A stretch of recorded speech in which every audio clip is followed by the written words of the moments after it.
Hello. Today my guest is Professor Helen De Cieri.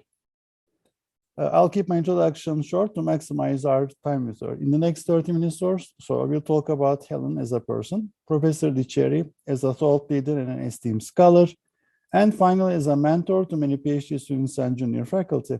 For the sake of time, I'll skip many of her accomplishments and give you a very quick snapshot.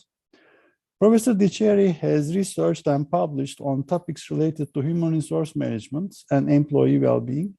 Her current research interests include inclusive management practices, employee well-being, organizational performance. She has researched and consulted with a wide variety and a range of public and private organizations in Australia and overseas. Has extensive experience in collaborative, co-designed research projects. Thank you, Helen, for joining us. Hello, thank you for inviting me. So, Helen, what did you want to become when you were a child? Well, my family background is Italian. My parents were migrants to Australia. And so I grew up in a neighborhood where there were a lot of migrant families. My school friends were from Sri Lanka, France, Italy, the Netherlands, from all over the world. And so I was fascinated by the different cultures and by the different food we had in our lunchboxes at school. We used to trade our food and, of course, we all were embarrassed by the food that we had that was distinctive about our culture. So I wanted a job to travel.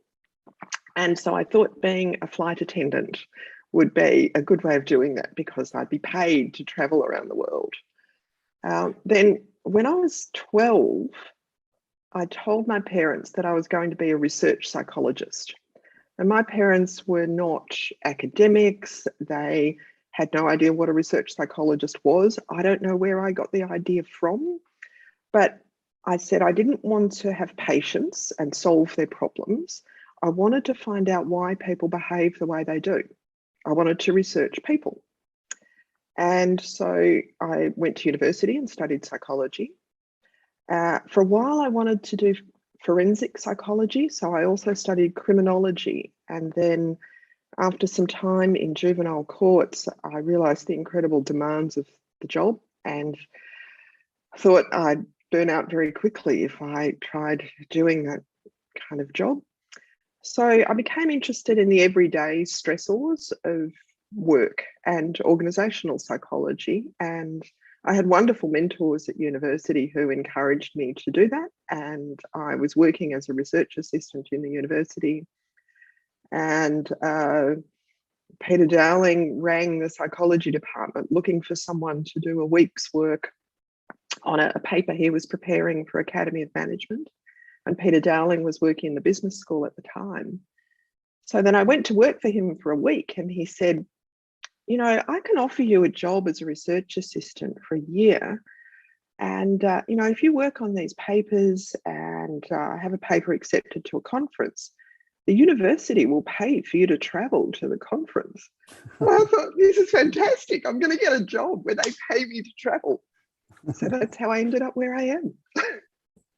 Where did you get your PhD?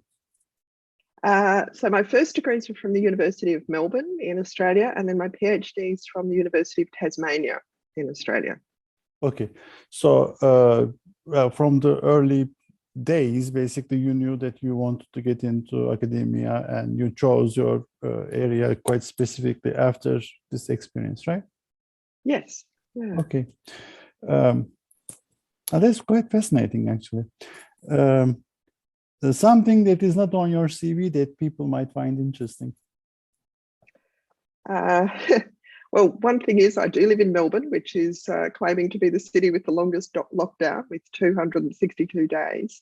And that's been really interesting to see from a mental health perspective and to see how that's affecting the way that we are working in teams because we're all working virtually, and to see how people are making the transition back out of lockdown. And I think it's quite different for people in my hometown of Melbourne, compared with the people I'm talking to in other parts of the world who are already taking flights and traveling around as normal. So I think we will take a longer time to come out of that.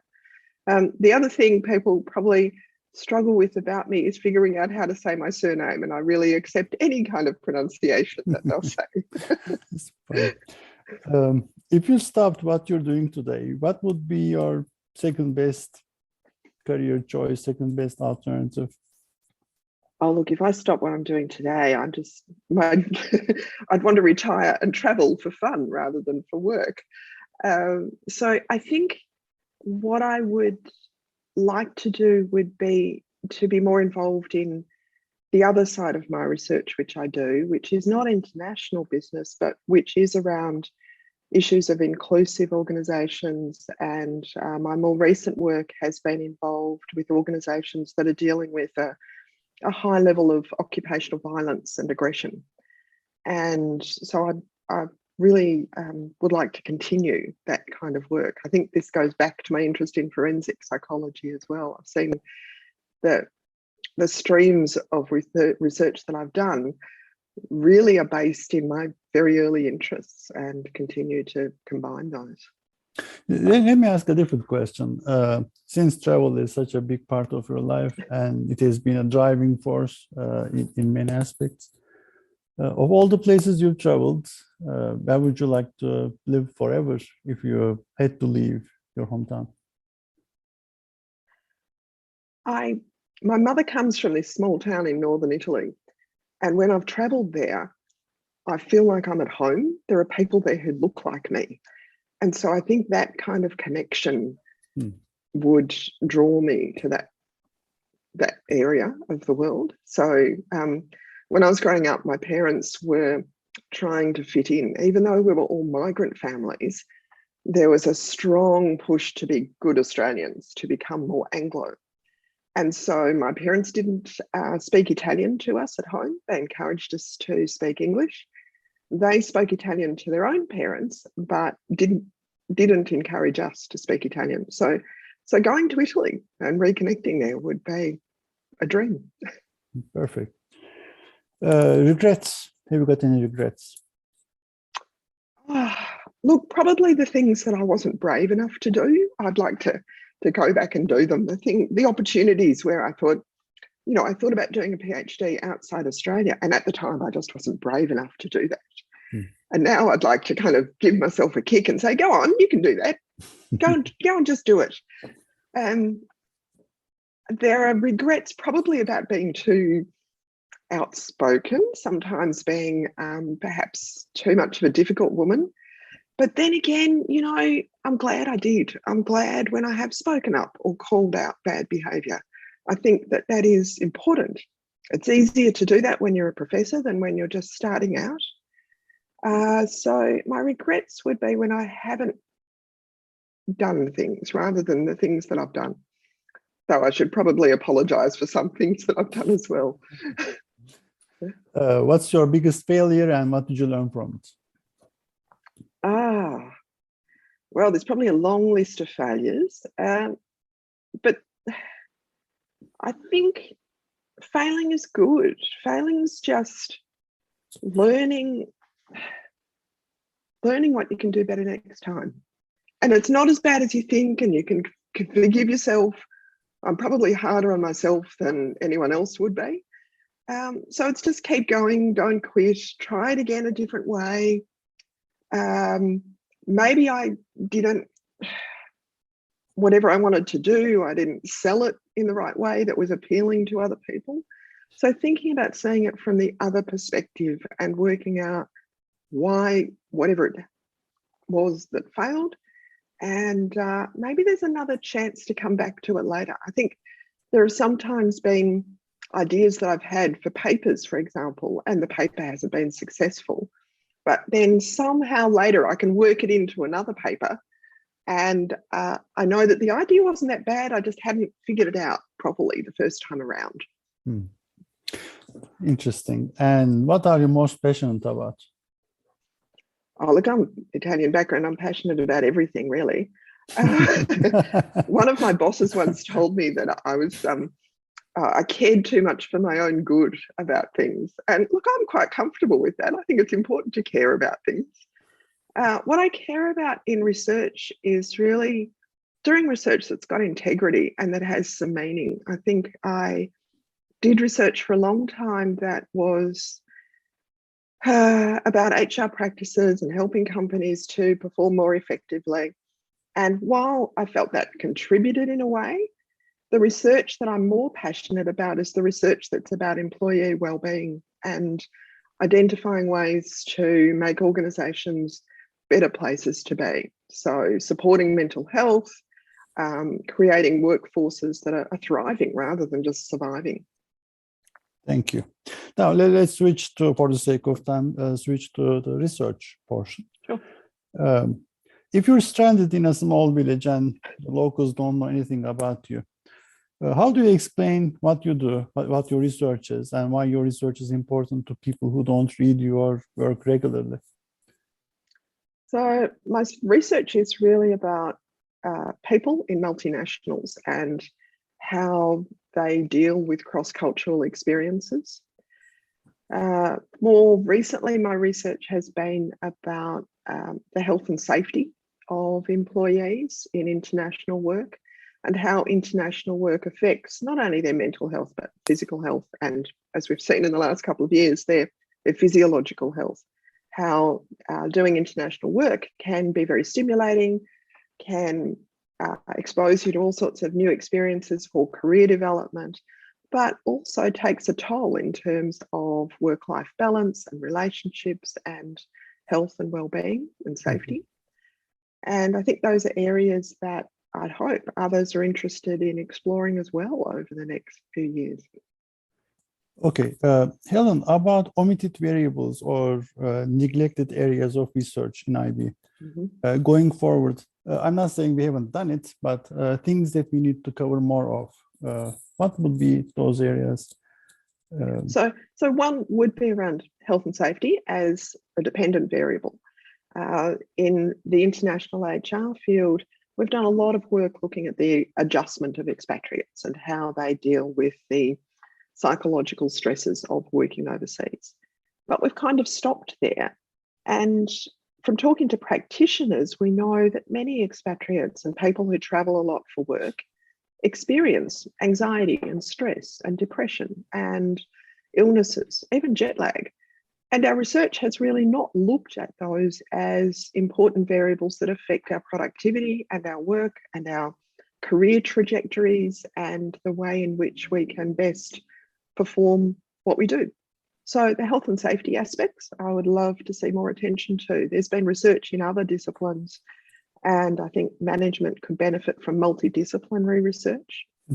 I'd also love to see more attention given to issues around inclusion, and my personal interest is in gender equality. But a lot of the research that we've done has been with fairly demographically limited populations. And so to see voices of people who've not been heard from in international research, workers who are not professional workers, women who are professional workers, but we've heard less, for example, around the health and safety issues that are particular to women.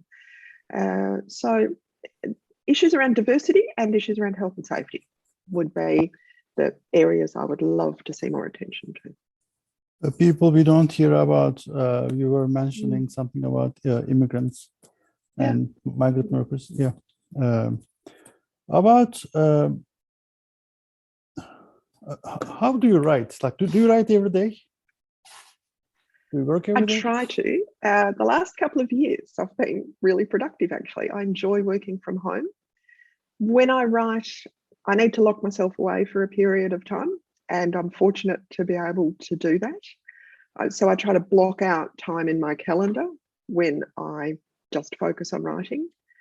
I find that I need to read a lot first and think. So I go for walks and come back, and I find that my ideas cook away while I'm walking or doing something else. And I love talking to what I think of as my tribe of people. I think that's one thing that I've really enjoyed in the IB community and international HR community is the community of scholars that are happy to discuss research and brainstorm ideas. And although that's been harder to do on Zoom than it is in person when we're in different countries, still swapping ideas, developing ideas through our conversations, and sometimes it's just off the cuff comments that someone makes that we can build into an idea that goes into a paper. That I really enjoy doing that. Yeah. So a student comes to your office, well, assuming that there's an office, we go to an office, and the student is saying he or she is not passionate about anything yet. He is still looking for things to develop. If you had a crystal ball and if you could make a prediction about what's going to be one of the top interesting topics to discuss over the next 5 to 10 years, as a dissertation topic, what would you suggest for young colleagues to work on?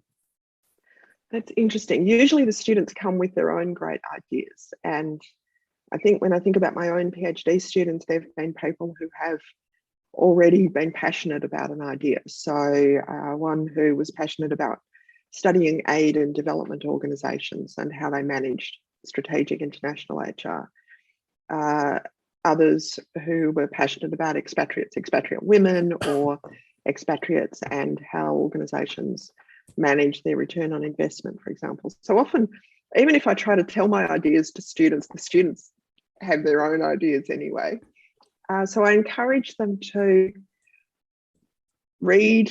I might give them 10 papers to read that are, you know, those kinds of papers that are about the state of the art of the field or the grand challenges of the field, and see if they can find an idea that kind of speaks to them.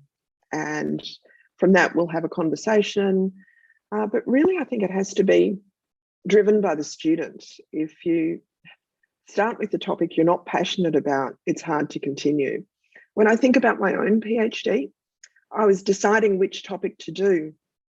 And one of the professors for whom I was working as a research assistant said, don't go international HRM. Don't do that. It's a quasi-academic area. It's not going to take off. It's really not going to be good for your career. What you should do is industrial relations. And I'm really glad I didn't listen to that person. He probably doesn't agree with me, but I'm very happy that I did what I was passionate about. So I'd encourage them to look at the health and safety issues, because that's what I'm passionate about.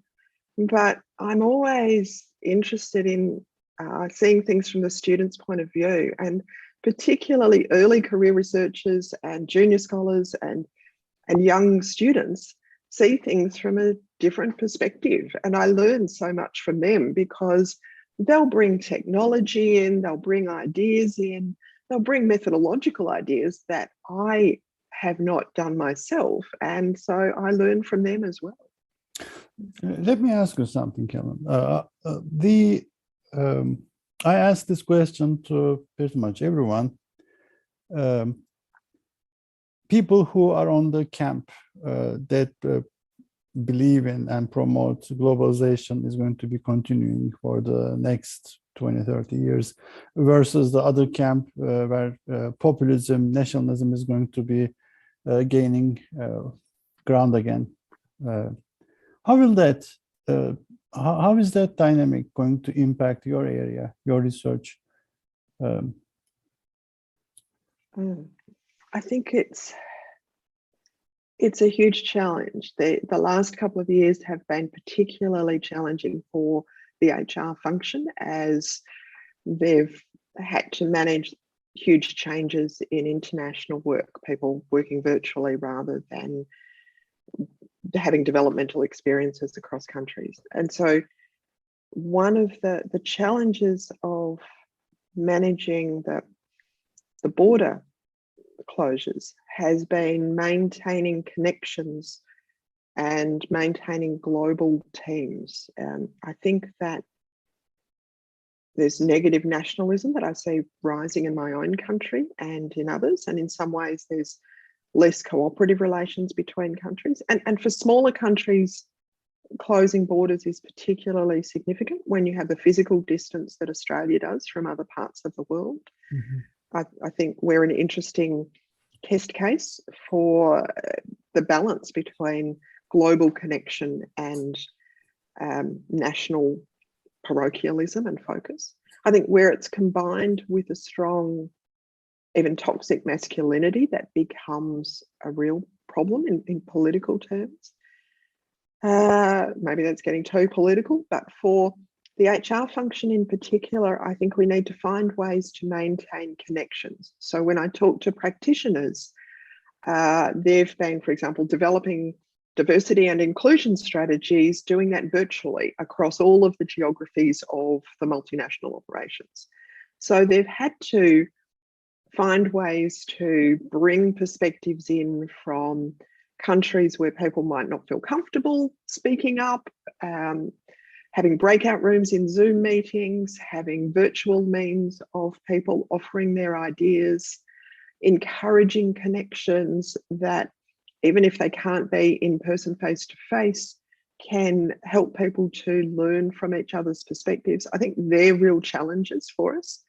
And that also applies to academia. You know, I think the move to virtual conferences has been particularly hard for PhD students and early career researchers, because it's those networks and connections that you make that might be informal that are much harder to do virtually.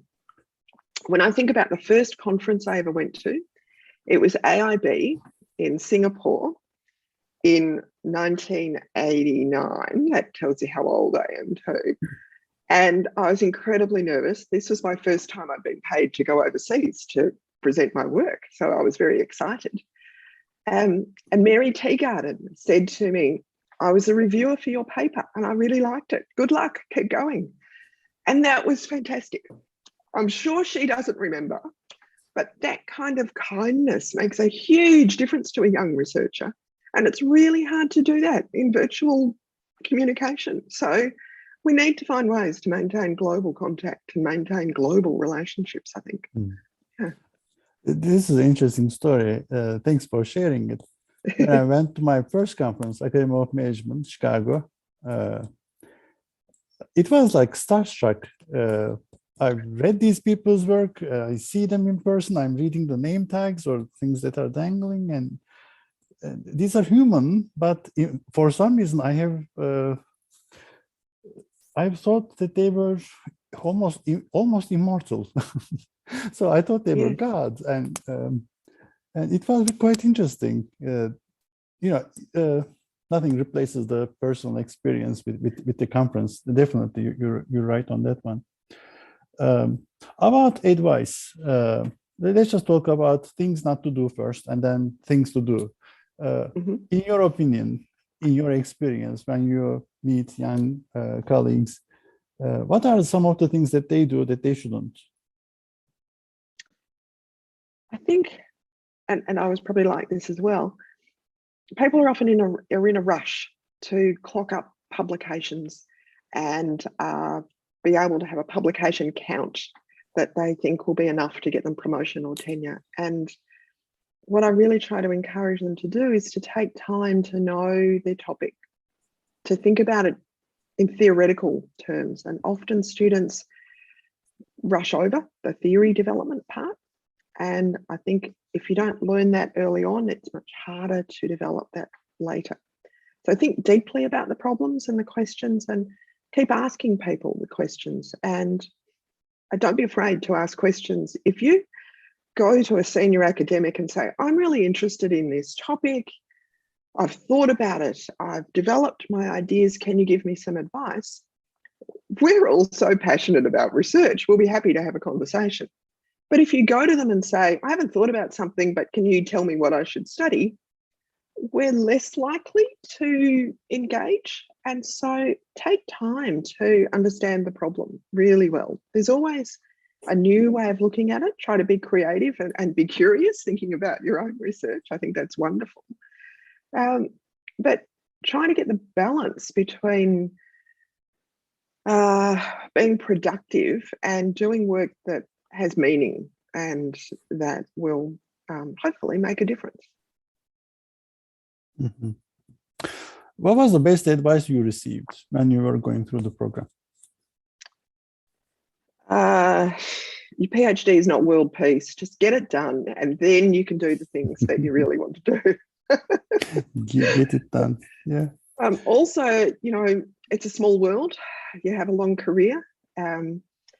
Sometimes you'll be asked to do things like journal reviews, and you're not going to be paid for doing them. There'll be things that are just volunteer activities, but they often pay off in so many more meaningful ways. So try not to say no to opportunities that are what my PhD supervisor used to call learning opportunities. This is a learning opportunity for you, Helen. You can go and do this work and you'll learn a lot out of this.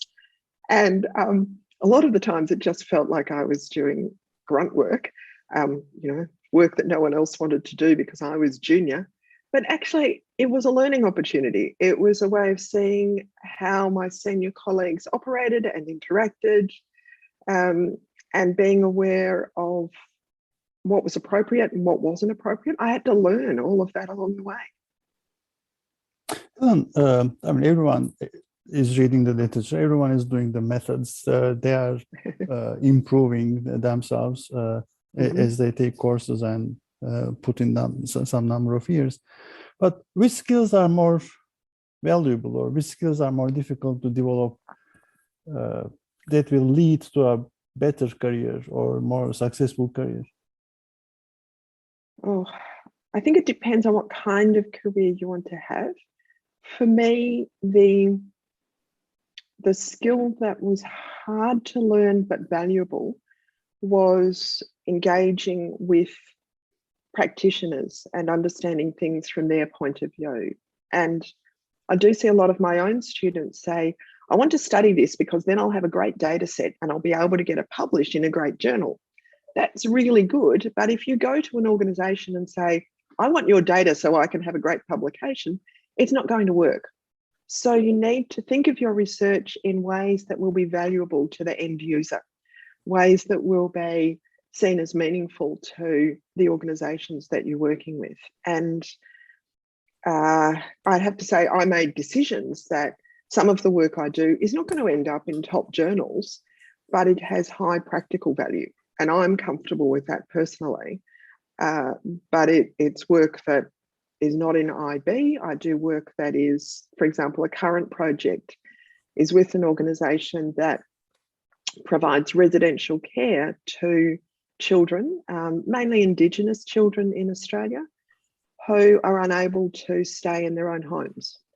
And the people working in those homes often experience a lot of occupational violence. The kids are traumatised when they come in, and they're quite violent and aggressive often. So it's incredibly difficult work. It's cross-cultural work. It's work that has a strong impact on mental health. And the research that we're doing is looking at ways that leaders can support their employees through these experiences. And we're working with every level from frontline workers through to the board members. For me, that's really meaningful work, but it's very practical work. I'm not sure it will end up in it's not going to be in an IB journal. It'll end up in a journal, but for me, it's helping those workers that's actually more meaningful. So learning which work I want to do, which work has meaning, and when it's involved with organisations, how it's going to be of value to them. Yeah. Perfect. Helen, what's the question that I should have asked you but haven't? Look, I want to ask you a question. I want to know why I'm here. I think maybe it's imposter syndrome that, I wonder, why would I be chosen? So I should say to junior colleagues, don't have imposter syndrome, just go with it. If they ask you to do things, do it. I'm not sure what other question. I think maybe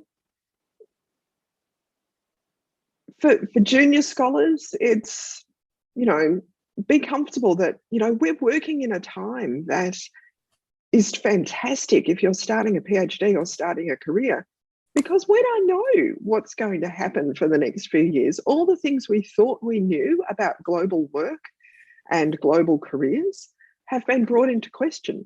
And that's wonderful, because you've got an opportunity to be doing research that will inform the next couple of decades at least. We need to learn how to work in a kind of post-COVID world. And, you know, the stuff that I wrote in the 90s may not be that useful for the people who are researching now. They need to develop their own work. So think about social questions, grand challenges, make them applicable to the world. I don't know, any other questions maybe? Perfect. Thank you so much for your time. I